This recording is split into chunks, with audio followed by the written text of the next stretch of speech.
Welcome back. See this bar of soap? Well, did you know it has the power to prevent millions of deaths worldwide? According to the World Health Organization, pneumonia and diarrheal disease are two of the leading causes of death among children under 5 years old, and both can be prevented by access to simple hygiene products that a lot of us take for granted. Shawn Seipler is on a mission to save millions of lives with soap, while at the same time offering programs to protect the environment.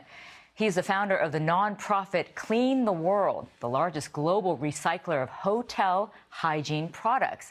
Since launching the effort in Orlando, Florida in 2009, Clean the World has doled out more than 30 million bars of soap to children and families in 100 countries around the world. Shawn Seipler joins us now from Orlando to tell us more about this fantastic program. Shawn, welcome to Full Frame. Thank you, May. It is my pleasure to be here. Well, listen, Shawn, I know that you got this idea in a hotel room. It was like a light bulb moment. Tell me what happened there. Yeah, in 2009, I was a frequent traveler. I ran a global sales team for a technology company, and I was typically on the road 4 nights a week, traveling from one city to another. And as I traveled from city to city, I never took the little bar of soap and the little bottle of shampoo with me.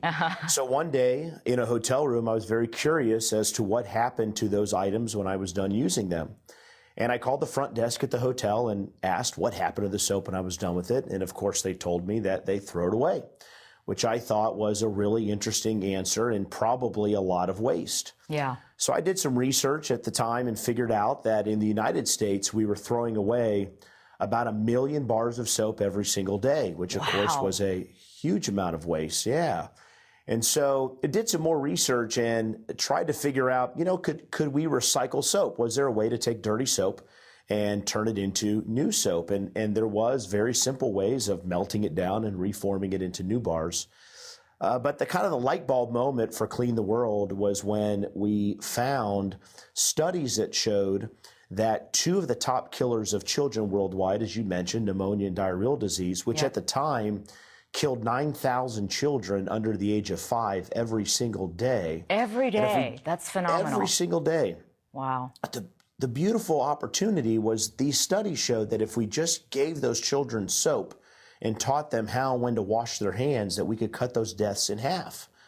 So that light bulb moment was 1 million bars of soap being thrown away, 9,000 children under the age of 5 dying every day to diseases preventable by soap and hygiene education. And so how do we make that connection happen? And that was how we birthed Clean the World. But there's a crucial element there, Shawn, that not a lot of folks would be able to take that concept and that realization, which is a major realization, not knowing that happens, 9,000 kids die every day, to then make it a reality, right? So you were so committed to this idea, you left your job, you left your career, and committed 100% of your time and effort to this.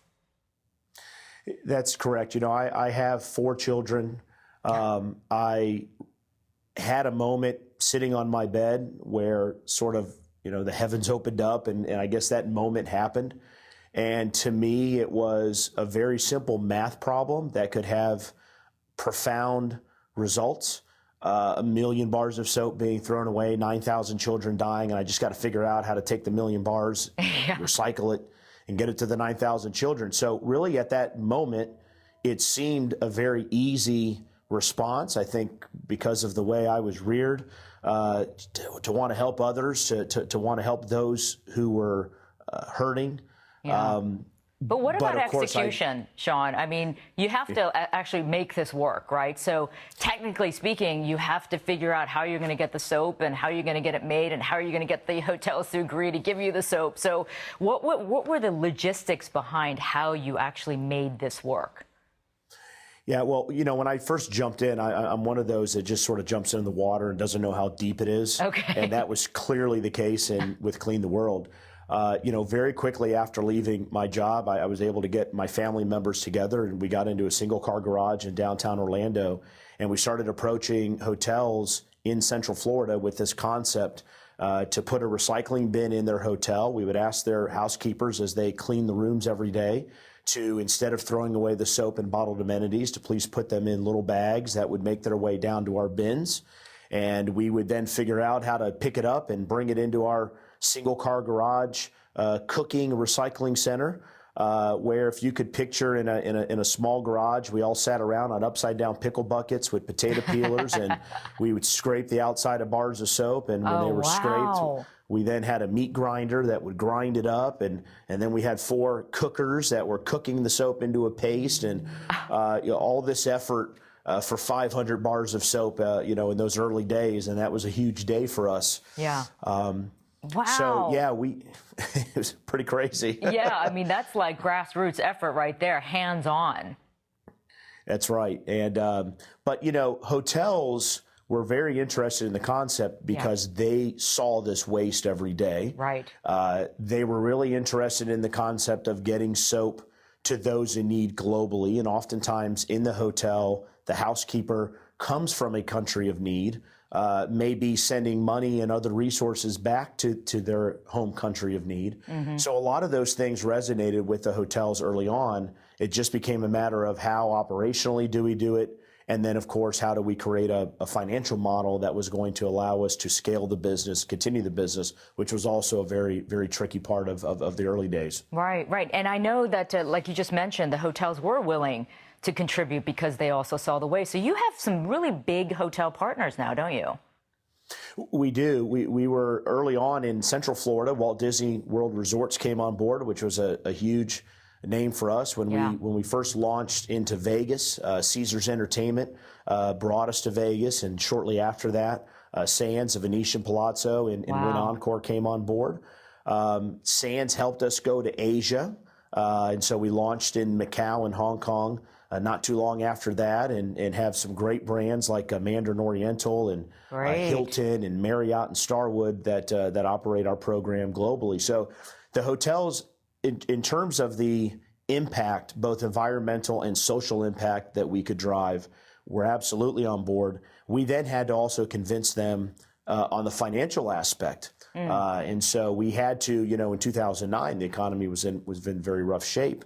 And so having a completely philanthropic model did not work for us early on. We actually went broke very quickly and almost never got out of that garage.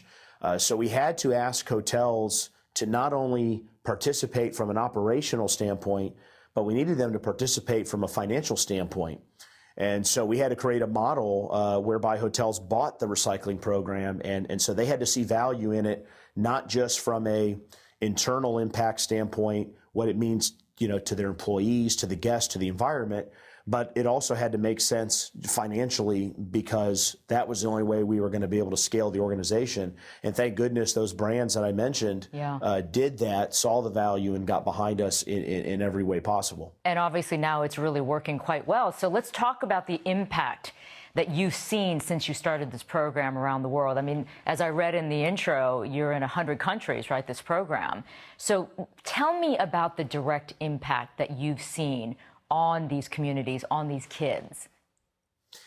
That has been the most inspiring and fulfilling part of Clean the World, being able to see the communities that we're touching, the individuals that we are helping. When we started, there were 9,000 children under the age of 5 that were dying to these 2 diseases.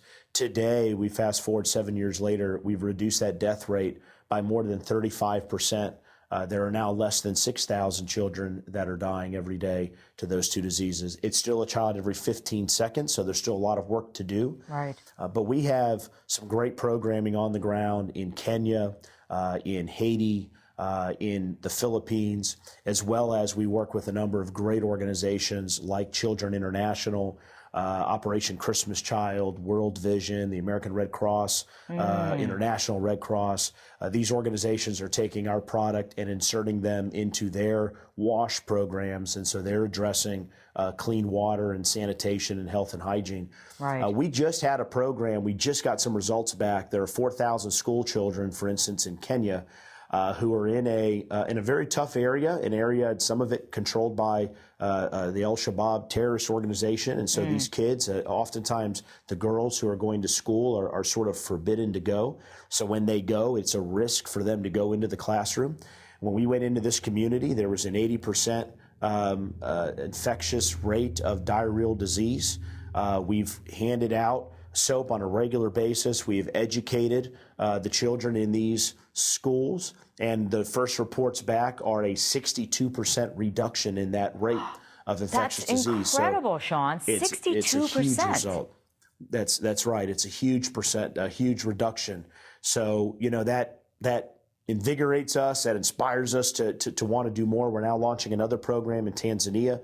That program is actually supported by Starwood as well. So some of our corporate hotel partners are now jumping in on the impact development side of what we do so that we can do even more from a mission perspective. So that's been a huge result. We've sent a couple million bars of soap to Haiti since the earthquake. We've been able to see firsthand that impact. So just a great part of what we're doing is that mission impact side. Because it is so amazing when you think about it. It's such a simple concept that just washing your hands and just better hygiene with a bar of soap can make such an enormous impact in that way. And the fact that you're seeing it and doing it firsthand, I mean, you don't need more proof than that something so simple can literally change the world. You're exactly right. I mean, we went through, in the developed world, we went through a hygiene revolution. The United States, in Europe, it happened in the early 1900s. We sort of accidentally, a doctor one day delivering babies started washing his hands in between those deliveries and realized that the mortality rate of the babies started to reduce when he was washing his hands.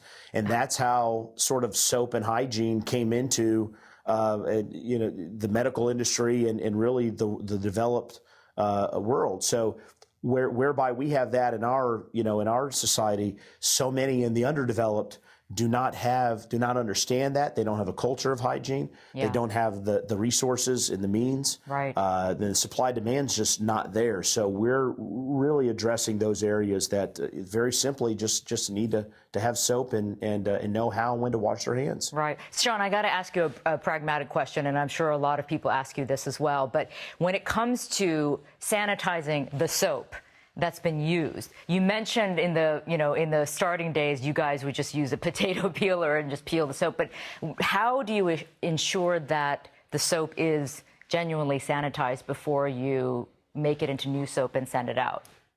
That's a great question. So we do regular testing on our soap. We have a company that we send soap to on a quarterly basis. They test our soap to ensure that it's free of any pathogens or any bad diseases or items on them.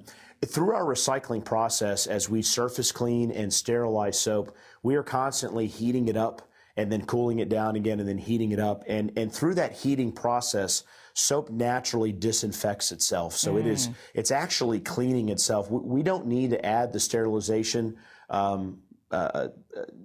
chemicals that we add to it, which we do on a very, very small basis. We do it nonetheless, but actually the act of heating itself up, soap actually disinfects and is clean. And again, we test it on a regular basis to ensure that that's the case. Okay. Well, the social impact and the hygiene impact on these various communities that you're helping out is incredible. But we should also mention the environmental impact, the positive impact this is having, because it's amazing when you think about hotels and all the little bottles and the packaging every day that's used by guests in the hotel and what kind of a negative environmental impact that has. So you're definitely, with this program, also taking that out of the equation too, right? That is correct. We have 4,000 hotels that run our program across North America, Europe, and Asia. We recycle about 750,000 hotel rooms on a daily basis. And in 7 years, we have diverted 18 million pounds of waste from landfills on those continents. So it's a huge environmental impact. There are millions of bottles that are going into landfills every single day. The hotel industry is one of the largest creators of waste, but it's great to see the industry really figuring out sustainable programs, initiatives, technologies, so that they can become more sustainable. And again, I think that response to our program has been one of those answers whereby they see the soap in the bottles going into landfills. They don't want that to occur. And instead, we bring a social impact result, which is even better, sort of a win-win-win. Yeah. But it's been a great sustainability and environmental story. So, Shawn, do you think there's going to come a day where you're going to be able to, through this program and obviously the efforts of a lot of other folks and a lot of other companies, that we're going to be able to really almost eradicate, these diseases that can be simply remedied by just better hygiene? Without a doubt, we believe so. We've already seen a 35% reduction in the death rate because of the efforts of Clean the World and other organizations that are really focused from a wash perspective and from a clean water perspective. We see great movement, for instance, in India, a country of 1.2 billion. Over 600 million do not have toilets. And the prime minister there recently said that, we need to build more toilets than we do temples. So we're seeing that hygiene and sanitation is at the forefront in a lot of countries that so desperately need it from an attention standpoint. So I do believe that these are simple answers, hygiene, sanitation, very simple answers to problems that we see, over a death rate that can easily be prevented. Right. Yes, we really believe that we will eradicate those two top killers of children through these hygiene efforts. What a phenomenal goal that would be to achieve. Final question, Shawn. Any other projects that you guys have in mind for Clean the World? Yeah, we have seen a tremendous response from our volunteer community who come to our facilities either in Orlando, Las Vegas, Montreal, Hong Kong, and they volunteer with us. They engage in giving back and serving and helping others. That has really been one of the really cool outcomes, that sort of unintended outcomes that we've seen.